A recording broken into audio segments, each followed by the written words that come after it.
Shalom. First and foremost, I want to give all the praise, glory, and honor to Yahweh Bashem Yahushua, Ba'ashem Rakakwadash. Double honors to the elder apostles of the great millstone. Peace and blessings to the tabernacle of David, though for elect scattered throughout the four corners of the earth. Shabbat Shalom. And basically, this lesson was inspired by this article that I came across on The Guardian. And this is dealing with some archaeologists that happened to make a discovery in Mexico, which what they happened to find was some entrapments that they used to set up to catch mammoths, and they would catch these mammoths so that they can actually get tusk, take their tusk and with mammoth tusk or elephant tusk, you can make a lot of different things with it. Like today, a lot of those piano keys on those pianos are made from tusk or from ivory. Or the dominoes, when you slap bones, those dominoes are made from the tusk of mammoths or from elephants, as well as whale teeth, certain whales, and so on and so forth. Now, the reason why I actually wanted to do a lesson on this is because where do you think King Solomon's navy went to gather, all these type of resources?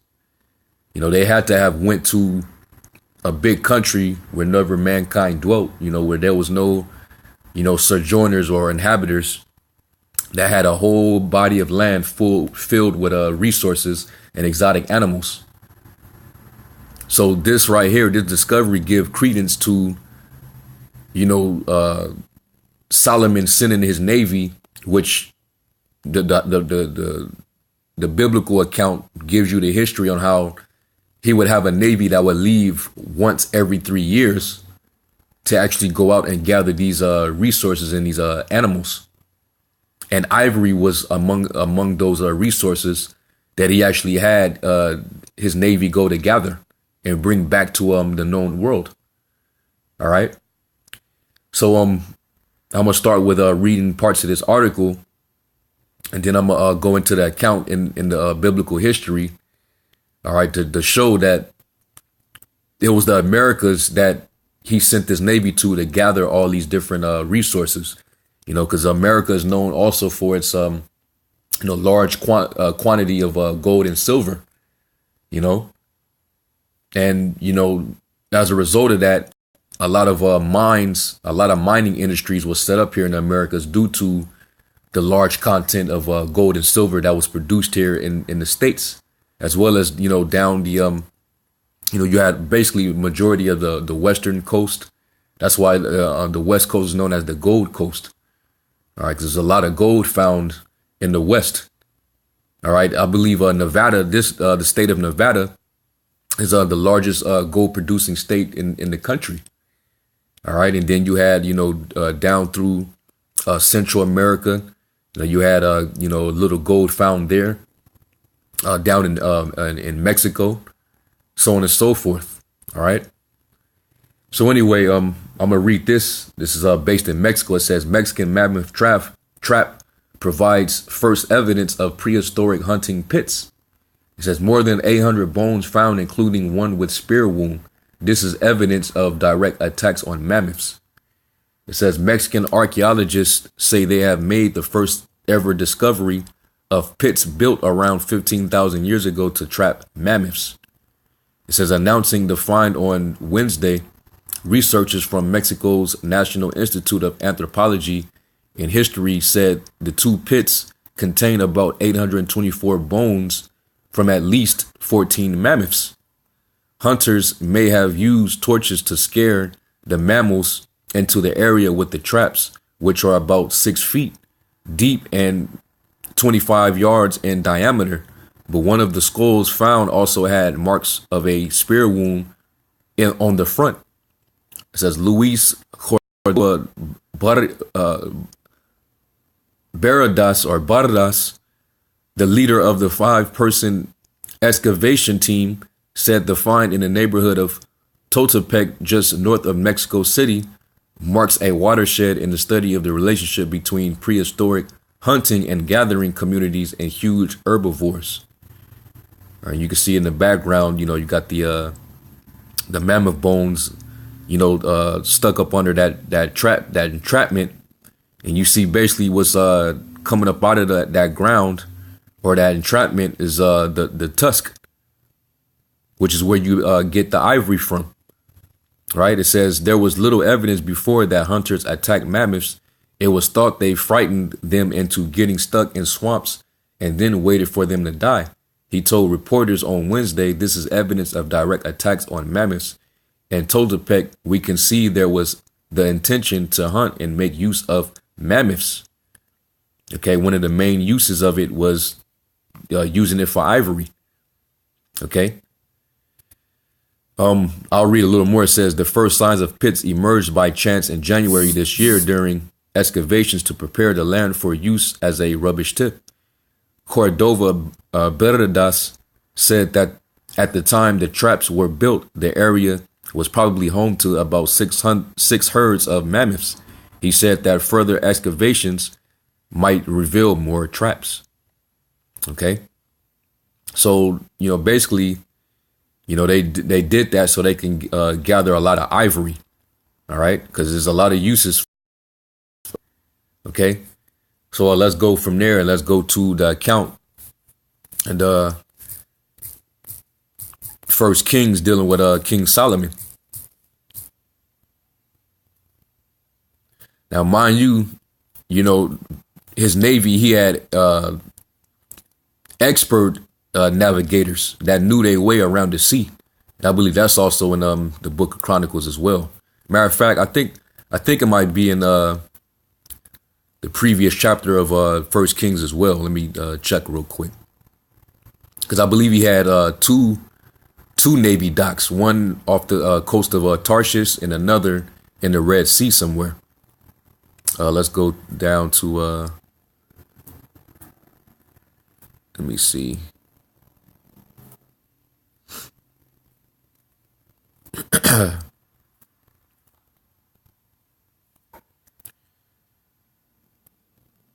First Kings 9 and yep. This is First Kings 9 and 26. It says, and King Solomon made a navy of ships in Eziongeber, which is beside Elath on the shore of the Red Sea in the land of Edom. And Hiram sent in the navy his servants, shipmen that had knowledge of the sea. So these were expert navigators. All right, with the servants of Solomon, because Solomon, he was in rulership. King David, under the throne of David, was able to subdue all nations. So all nations were basically in servitude of Israel at the time. So Solomon had it perfect, during his dominion. Okay, so you don't think that he had knowledge of everything. You don't think that he knew, navigation. You don't think that he knew about the Western Hemisphere. The fact that there was a lot of exotic animals and natural resources and riches over in Americas where nobody was dwelling. There was no man. There was no civilization over there, man. All right. It wasn't any inhabitants until the Northern Kingdom actually left, from the Assyrian captivity, and then basically made their way over to the Americas, man. And that's in Second Ezra, the 13th chapter. And it tells you how, when they took that journey, it took them a year and a half to actually, make that trip. All right. Well, going back into the old historical account dealing with Solomon's navy, it said that they left once every 3 years. So that meant that they had to take that journey once every 3 years because of how long the journey took to actually get to that destination. And also they had to take the time to even go and gather and look, for all these different, resources. They had to do a lot of mining. They had to do a lot of hunting, a lot of gathering, a lot of picking. They probably had to bring a lot of utensils and tools, to gather all these different things, to board them, onto those Navy ships, you know. So it says, verse 27, it says, and Hiram sent in the navy his servants, shipmen that had knowledge of the sea, with the servants of Solomon. All right, now let's go to the next chapter. Let's go down to verse 22. It says, for the king had a navy of Tarshish, which is modern day Spain, with the navy of Hiram. Once in 3 years came the navy of Tarshish, bringing gold and silver, ivory and apes and peacocks. All right. Now, like I mentioned, the Americas is definitely known for its large quantities of gold. Okay, and that's why going back, hundreds of years, you had that voyage, from those Spaniards, those Edomites coming over here to the west, which they was able to find the Americas because they knew, according to the book of Second Esdras, that there would be 10 tribes that would actually come over to a land whenever mankind dwelt, where they would be able to come and keep, the statutes that they couldn't keep in their own land. So Christopher Columbus was able to identify the Americas through the book of Esdras. Okay. They knew that the northern tribes would be over here, and that's why they even brought Hebrew interpreters. And then also you coincide with the fact that there's a lot of Hebrew artifacts that were left all over the Americas, man. So that lets you know that our people were over here, and they knew about this land because of the history going back to King Solomon. Okay, because they knew about the West. Okay. So these were the goods that were being gathered by King Solomon's servants and sea navigators. All right, they would come over here to the West and they would gather the gold and the silver that are produced over here in the Americas by the abundance. All right, and also ivory was among those goods that were being gathered. Okay. Let's look up ivory. Now, don't get me wrong, because there's back on the world, mainly in Africa, and I believe in like some parts of Asia, India. Now, you had elephants there, but they couldn't have left from the coast of Tarshish or Spain to go all the way over into those areas just to get ivory from places where they could have actually left on foot to go and get, No, they had to take ships to go over to a particular area where no man dwelt so they can gather these resources. Because think about it. They had to go to a country that had all these type of resources. All right. A country that has ivory, gold, silver, monkeys, peacocks. Not every one of those resources are situated in, parts of Asia, but you could find all that over here in the West, North, Central, and South America, man. But anyway, this is for ivory. The Hebrew word is shanabayim, if I'm pronouncing it right, shanabayim, and it says probably tooth of elephants, i.e. ivory tusk. Okay, ivory. Okay, so that was one of the things that Solomon had brought, to him, and that's how known for his riches, man.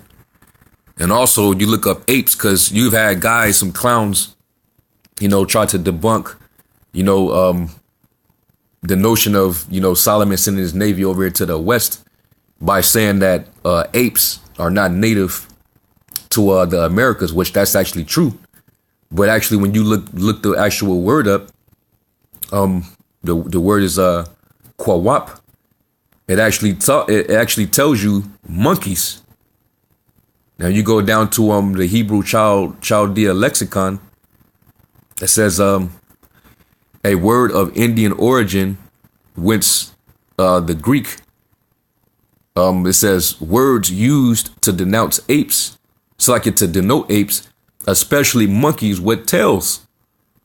All right, and you have many different primate families that are native to North, Central, and South America. All right, monkeys with tails. Now you got the squirrel monkeys, spider monkeys. You know, you got other, all type of different exotic primates over here in the Americas, man. See, Solomon, he was trying to gather things that were exotic, man. You know, and that's it's just a testament of how rich he was. To have things that are even native, to his own land. To have that in abundance, man. Which, that's a prelude to the kingdom of heaven, man.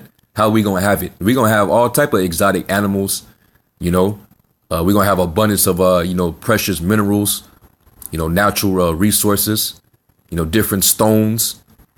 We're gonna have plenty of gold. It says that the land is gonna be paved with gold, man. So these were the different goods that he had gathered, once every 3 years. Okay. It says, so King Solomon exceeded all the kings of the earth for riches and for wisdom. All right. And matter of fact, let me go to this real quick. This was another find that I stumbled across.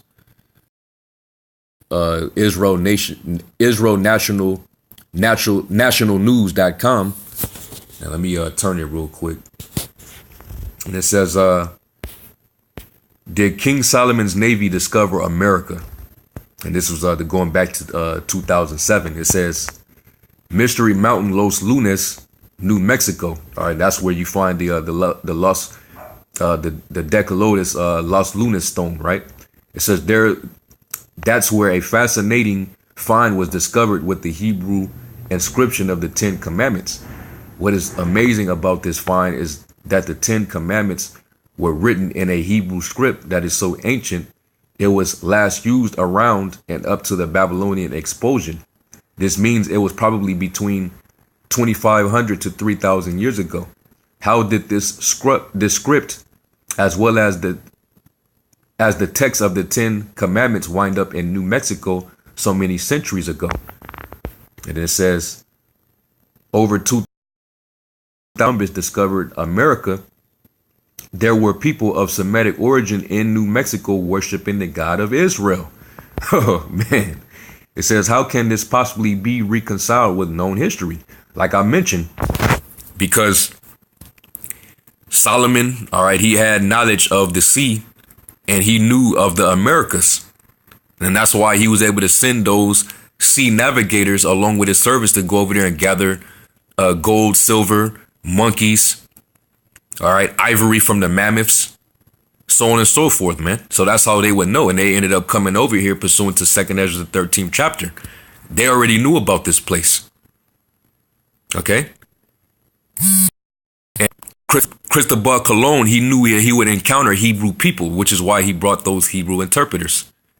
And he ended up in the Caribbean, where he found the Taínos and Arawaks, which were the so-called Puerto Ricans, which are the tribe of Ephraim, right? It says it is seemingly apparent that the financial backing to the launch a Hebrew Phoenician voyage of world exploration could have readily occurred during the reign of King Solomon of Israel. Solomon worshipped the true God of Israel and had the means to fund explorative voyages to other lands. With Solomon's main port being located on the Red Sea, it would be difficult to explain how his fleet would have entered America through the Atlantic drainage. It says, then they quote Kings 9:26, and King Solomon made a navy of ships in Ezion-Geber, which is beside Eloth on the shore of the Red Sea in the land of Edom. And Hiram sent his servants, shipmen that had knowledge of the sea, with the servants of Solomon. It says Tarshish, however, had access to the Atlantic. The reign of Solomon was enveloping the entire world. Israel's close neighbor Phoenicia, up there in Tyre, it says, and their expert navigators were working with the servants of Solomon from both country ports, or both countries' ports. The ships of Tarshish sailed extremely long voyages to bring back all kinds of new, all kinds of raw materials and items, copper and other ores, flora and fauna samples, exotic animals, etc. Reference note: Chronicles 2 through chapter 9. For the king's ships went to Tarshish with the servants of Hiram. Every 3 years once came the ships of Tarshish, bringing gold and silver, ivory, and apes and peacocks. Okay, and that's what, in all those different materials you find in abundance, especially in early early Americas. Okay, pre Columbus. Okay, that's why the tribes were over here, and even before then, when there was no inhabitants here, that was when Solomon would send them to go and gather these things. Okay, it says it would help explain the need of 3-year journeys if the seamen had to cross the ocean to come to these far-off isles in America. The fact that the trading ships of Phoenicia did have docks in ancient America can be proved from inscriptions they left behind. Yeah, those different landmarks that they would leave, you know, with Hebrew on it. You know, they had, you know, that explains all those artifacts that's been found all throughout the Americas, man. You know. What about Central America? You know, it's known for being a haven for ships, and that's why, you know, we say that the people of Central America are the people of Zebulun, because that was one of the prophecies that Jacob told, you know, when he was actually on his deathbed, and he was saying that, you know, these are the things that will befall you, you know, in the latter day, talking to his 12 sons, and he told Zebulun that there would be a haven for ships. All right, and that's where you have the Panama Canal, you know, one of the hugest, you know, dock places where all the ships actually come. Okay, so they could have even found, you know, that that canal, you know, right there, you know, and then get off right there in Central America and then travel, you know, south into South America to see what they can gather, or to go up north into Mexico, you know. So that's why it would take a while for them to, you know, to make those journeys, man. All right. So it says the Los Lunas site is located along the Purico River, which is tributary of the Rio Grande River. The Rio Grande is definitely in the Atlantic drainage. It would have been entirely possible for the Hebrew Phoenician sailors to access the area of the stone. So did King Solomon's navy discover America, bringing back exotic animals, plants, and rare minerals to Jerusalem? You know, and that's it. You know, I'm not going to read this whole thing. I think that's pretty much enough. But, you know, even they had to, you know, come up with this, this theory, so to speak, you know, because it gives credence to how he would have been able to bring, you know, all those raw materials over to the, the known world. Okay. So let me close out with a scripture. Let me get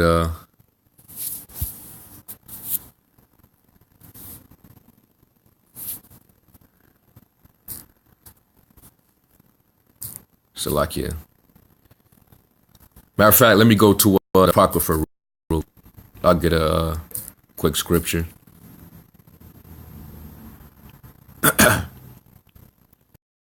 Second Esdras, real fast. Second Ezra 6. And verse 28, it says, as for faith, it shall flourish. Corruption shall be overcome, and the truth, which have been so long without fruit, shall be declared. And right now, the truth is coming out hard body, man. Which is one of the reasons why they're trying to put, a filter on the internet, especially on YouTube, because so much information is coming out, man, and we're flooding, we're overwhelming, YouTube, with this truth, man. And through this truth is how, the Israelites are, waking up, man. So, hey, we at that time, man, the scriptures say knowledge shall be increased in the latter day. So, you're going to come across different discoveries, man, because we at that time. And all it's doing is giving more credence to the knowledge of the truth. All right. Proving that we're the children of Israel. And this is our history, man. OK. So anyway, that's pretty much it. Hopefully this was edifying. To give all praise to Yahweh Shem Yahweh Shai. Until next time, Shabbat Shalom.